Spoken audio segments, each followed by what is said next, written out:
Footpath ತೆರವು ಕಾರ್ಯಾಚರಣೆ ಒಂದು ಕಡೆ ಆಗ್ತಾ ಇದೆ. ಈ ಹಿನ್ನೆಲೆಯಲ್ಲಿ CM D K Shivakumar city rounds ಹೊಡಿತಾ ಇದ್ದಾರೆ. ಮಹದೇವಪುರದಿಂದ ಸಿಎಂ ಡಿ ಕೆ ಶಿವಕುಮಾರ್ ಸಿಟಿ ರೌಂಡ್ಸ್ನಲ್ಲಿದ್ದಾರೆ. ಇವತ್ತು ಎಲ್ಲೆಲ್ಲಿ ಯಾವ ರೀತಿಯಲ್ಲಿ ಫುಟ್ಪಾತ್ ತೆರವು ಕಾರ್ಯಾಚರಣೆ ಆಗಿದೆ ಅಂತ ಹೇಳಿ, ಜೊತೆಗೇನೆ ಕೃಷ್ಣ ಬೈರೇಗೌಡರು ಕೂಡ ಅದೇ ಒಂದು ಬ್ಯಾನ್ನಲ್ಲಿ ಕೂತಿದ್ದಾರೆ. ಅಂದರೆ ಅವರು ಎಕ್ಸ್ಪ್ಲೈನ್ ಮಾಡಬೇಕಾಗತ್ತೆ. ಇನ್ನೊಂದು ಕಡೆ GBA ಆಯುಕ್ತರು ಅವರು ಕೂಡ ಅಲ್ಲಿ ಕೂತಿದ್ದಾರೆ, ಎಕ್ಸ್ಪ್ಲೈನ್ ಮಾಡ್ತಾರೆ ಎಲ್ಲೆಲ್ಲಿ ಯಾವ್ಯಾವ ಥರದಲ್ಲಿ ಒತ್ತುವರಿ ಮಾಡಿಕೊಂಡಿದ್ರು, ನಾವು ಹೇಗೆ ಈ ಕಾರ್ಯಾಚರಣೆ ಮಾಡಿದ್ದೀವಿ ಅಂತ ಹೇಳಿ.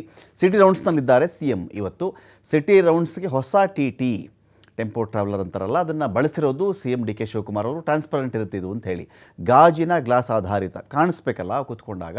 ಸೊ ಅದೊಂದು ಪೂರ್ತಿ ಗಾಜಿನ ಗ್ಲಾಸ್ ಇರುತ್ತೆ ಅಲ್ಲಿ ಎಲ್ಲ ಕಡೆಗಳಲ್ಲಿ, ಹಾಗಾಗಿ ಅದರಿಂದ ನೋಡಲಿಕ್ಕೆ ಅನುಕೂಲವಾಗುತ್ತೆ ಅಂತ ಹೇಳಿ ಫುಟ್ಪಾತ್ ಒತ್ತುವರಿ ತೆರವು ಕಾರ್ಯಾಚರಣೆಯನ್ನು ಸದ್ಯಕ್ಕೆ ನೋಡ್ತಾ ಇದ್ದಾರೆ CM ಡಿ ಕೆ ಶಿವಕುಮಾರ್ ಅವರು.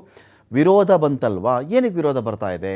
ಫುಟ್ಪಾತ್ ಒತ್ತುವರಿ ವಿಚಾರಕ್ಕೆ ಸಂಬಂಧಪಟ್ಟಂತೆ ಬೀದಿ ಬದಿ ವ್ಯಾಪಾರಿಗಳು ಏನು ಹೇಳ್ತಾ ಇದ್ದಾರೆ, ಎಲ್ಲೆಲ್ಲೇನಾಗಿತ್ತು, ಯಾಕೆ ಅವರ ಆಕ್ರೋಶ ಇದೆ, ಇದು ಅವ್ರಿಗೆ ನೋವೇನಾಗಿದೆ, ಕಾನೂನೇನಿತ್ತು, ಜನಗಳಿಗೆ ಓಡಾಟಕ್ಕೆ ಜಾಗ ಎಲ್ಲಿತ್ತು ಎಲ್ಲಿರಲಿಲ್ಲ, ಇವೆಲ್ಲವನ್ನು ಕೂಡ ಅವರು ಕೂಡ ಇಲ್ಲಿ ಗಮನಿಸ್ಕೊಂಡು ಬರ್ತಾ ಇದ್ದಾರೆ. ಈಗಾಗಲೇ 430 ಕಿಲೋಮೀಟರ್ಗೂ ಹೆಚ್ಚಿನ ಫುಟ್ಪಾತ್ ಒತ್ತುವರಿನ ತೆರವು ಮಾಡಲಾಗಿದೆ. GBA ವ್ಯಾಪ್ತಿಯಲ್ಲಿ ಆಗ್ತಿರ್ತಕ್ಕಂತಹ ಫುಟ್ಪಾತ್ ಒತ್ತುವರಿ ತೆರವು ಬೇರೆ ಬೇರೆ ಜಿಲ್ಲೆಗಳಿಗೂ ಕೂಡ ಇದೀಗ ಇದು ವ್ಯಾಪಿಸಿದೆ. ಸೊ ಜುಲೈ 1ನೇ ತಾರೀಕಿಂದ ಆರಂಭವಾಯಿತು, 10 ದಿನ ಆಯಿತು. ಸೊ ಫುಟ್ಪಾತ್ ಒತ್ತುವರಿ ತೆರವು ಕಾರ್ಯಾಚರಣೆ ಇವತ್ತಿಗೂ ಮುಂದುವರೆದಿದೆ. ಒತ್ತುವರಿ ತೆರವಿಗೆ ಸಂಬಂಧಪಟ್ಟಂತೆ ಬೀದಿ ಬದಿ ವ್ಯಾಪಾರಿಗಳು ವಿರೋಧ ವ್ಯಕ್ತಪಡಿಸ್ತಾ ಇದ್ದಾರೆ. ಶಿವಕುಮಾರ್ ಅವರಿಗೆ ಮನವಿ ಪತ್ರವನ್ನು ಕೂಡ ಒಕ್ಕೂಟ ಸಲ್ಲಿಸಿತ್ತು. ಹೀಗಾಗಿ ಡಿ ಕೆ ಶಿವಕುಮಾರ್ ಖುದ್ದು ತಾನೇ ಇದನ್ನು ನೋಡಬೇಕು ಅಂತೇಳಿ ಇವತ್ತು ಸಿಟಿ ರೌಂಡ್ಸ್ನಲ್ಲಿದ್ದಾರೆ.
Ravi close up